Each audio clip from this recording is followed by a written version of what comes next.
Bismillahirrahmanirrahim. Assalamualaikum warahmatullahi wabarakatuh. Kembali bersama saya Lisa Trisnawati pada mata kuliah Mekanika Tanah 1. Pada hari ini kita akan membahas terkait sistem klasifikasi tanah dengan metode ASTO dan USCS.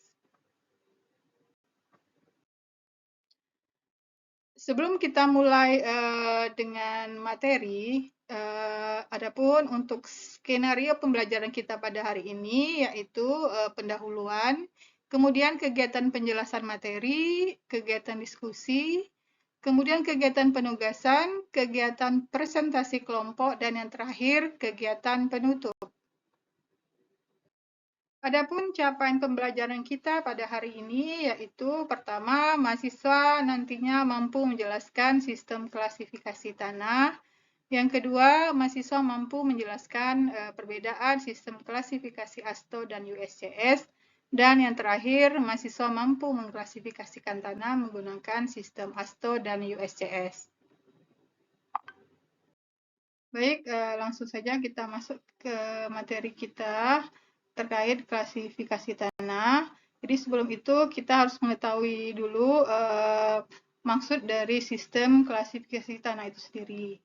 Jadi sistem klasifikasi tanah itu merupakan suatu sistem pengaturan beberapa jenis tanah yang berbeda-beda, tetapi mempunyai sifat yang serupa ke dalam kelompok-kelompok dan subkelompok berdasarkan pemakaiannya. Jadi, sebagian besar dari sistem klasifikasi tanah ini itu telah dikembangkan untuk tujuan rekayasa yang didasarkan pada sifat-sifat indeks yang sederhana seperti distribusi ukuran butiran dan plastisitas. Tunggu dulu, nih. Ada banyak sistem dalam sistem pengklasifikasian tanah. Ya, tapi fokus kita pada hari ini yaitu membahas terkait dengan sistem ASTO dan sistem USCS karena ini berhubungan dengan geotechnical engineering. Baik, untuk yang pertama kita akan membahas terkait sistem klasifikasi ASTO. Jadi, untuk sistem klasifikasi ASTO ini itu didasarkan pada beberapa kriteria. Pertama, terkait dengan ukuran butiran, kemudian plastisitas. Pertama, kerikil. Jadi, untuk kerikil, pada metode sistem klasifikasi ASTO ini, bagian tanah itu yang lolos saringan dengan diameter 75 mm dan yang tertahan pada saringan nomor 20. Sedangkan bagian tanah yang lolos saringan nomor 10 dan yang tertahan pada saringan nomor 200 itu masuk ke kategori pasir. Sedangkan lanau dan lempung itu bagian tanah yang lolos saringan nomor 200. Selanjutnya untuk plastisitas. Untuk plastisitas sendiri, untuk tanah yang berlanau itu apabila bagian-bagian yang halus dari tanah itu mempunyai indeks plastisitas itu sebesar kecil atau sama dengan 10, kemudian berlempung jika indeks plastisitasnya besar atau sama dengan 11. Sedangkan untuk batuan itu memiliki ukuran butiran besar dari 75 mm. Jadi bagaimana cara menentukan klasifikasi dengan ASTO ini, yaitu data hasil uji dicocokkan dengan angka-angka yang terdapat pada tabel ASTO. Dibaca dari kolom kiri ke kolom sebelah kanan hingga ditemukan angka-angka yang sesuai. Selanjutnya, sistem klasifikasi unified atau USCS. Jadi, sistem USCS ini pertama kali diperkenalkan oleh Casa Grande untuk pekerjaan pembuatan lapangan terbang. Jadi, pada saat ini, sistem USCS ini itu secara luas dipergunakan oleh para ahli geoteknik. Jadi, sistem USCS ini mengelompokkan beberapa tanah ke dalam dua kelompok besar. Yang pertama, tanah berbutir kasar dan tanah berbutir halus. Jadi, untuk tanah berbutir kasar sendiri, itu jika tanah lebih dari 50% tertahan saringan nomor 200. Untuk kerikil dan pasir sendiri itu diberi simbol kerikil dengan simbol G, pasir dengan simbol S. Selanjutnya untuk tanah berbutir halus itu jika lebih dari 50% beratnya lolos saringan nomor 200. Dengan jenis tanahnya yaitu lanau. Tanah organik ya diberi simbol M, kemudian lempung atau clay up organik itu diberi simbol C, dan lanau organik dan lempung organik itu diberi simbol O. Sedangkan untuk tanah gambut itu diberi simbol PT. Dalam sistem klasifikasi unified ini ada beberapa simbol yang harus kita pahami, yang mana nanti akan digunakan sebagai simbol dalam menentukan klasifikasi tanah. Pertama dengan simbol W. Berarti di sini kalau W berarti kondisi tanahnya itu tanah dengan gradasi baik. Kemudian simbol P yaitu tanah dengan gradasi buruk.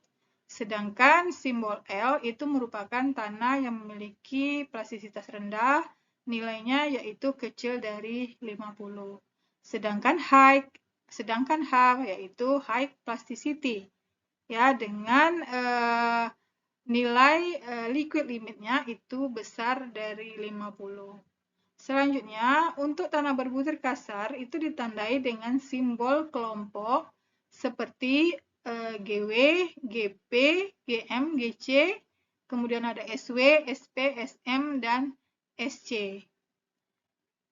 Kemudian, jika persentase butir yang lolos saringan nomor 200-nya adalah antara 5 hingga 12%, ini diperlukan simbol-simbol ganda seperti GW, GM, GP, GM, dan SP, SC.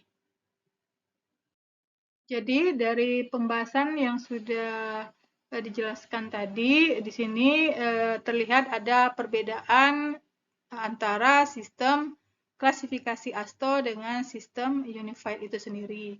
Pertama, kedua sistem klasifikasi ASTO dan unified ini itu didasarkan pada tekstur dan plastisitas tanahnya. Kedua, sistem klasifikasi itu membagi tanah dalam dua kategori pokok, yaitu tanah berbutir kasar dan tanah berbutir halus, yang dipisahkan oleh saringan nomor 200. Selanjutnya, menurut sistem ASTO sendiri, suatu tanah dianggap sebagai tanah berbutir halus itu apabila lebih dari 35% lolos saringan nomor 200. Sedangkan menurut sistem unified, suatu tanah dianggap sebagai tanah berbutir halus itu jika lebih dari 50% lolos saringan nomor 200. Dalam sistem ASTO, saringan nomor 10 digunakan untuk memisahkan antara kerikil dan pasir. Dalam sistem unified, yang digunakan adalah saringan nomor 40. Selanjutnya, dari segi batas ukuran pemisah tanah, saringan nomor 10 lebih dapat diterima untuk dipakai sebagai batas atas dari pasir. Hal ini digunakan dalam teknologi beton dan lapisan pondasi jalan raya. Perbedaan berikutnya, dalam sistem unified, tanah berkerikil dan berpasir itu dipisahkan dengan jelas, sedangkan dalam sistem ASTO itu tidak dipisahkan secara jelas. Selanjutnya, kelompok A2 itu berisi tanah-tanah yang bervariasi. Jadi tanda-tanda seperti GWSM, CH, dan lainnya yang digunakan dalam sistem unified itu menerangkan sifat-sifat tanah lebih jelas daripada simbol yang digunakan dalam sistem ASTO. Selanjutnya, untuk klasifikasi tanah organik seperti OL, OH, dan PT itu telah diberikan dalam sistem unified, tapi dalam sistem ASTO itu tidak memberikan tempat untuk tanah organik. Demikian. Baik, demikianlah pembelajaran kita pada hari ini. Semoga apa yang disampaikan tadi itu dapat bermanfaat. Terima kasih. Assalamualaikum warahmatullahi wabarakatuh.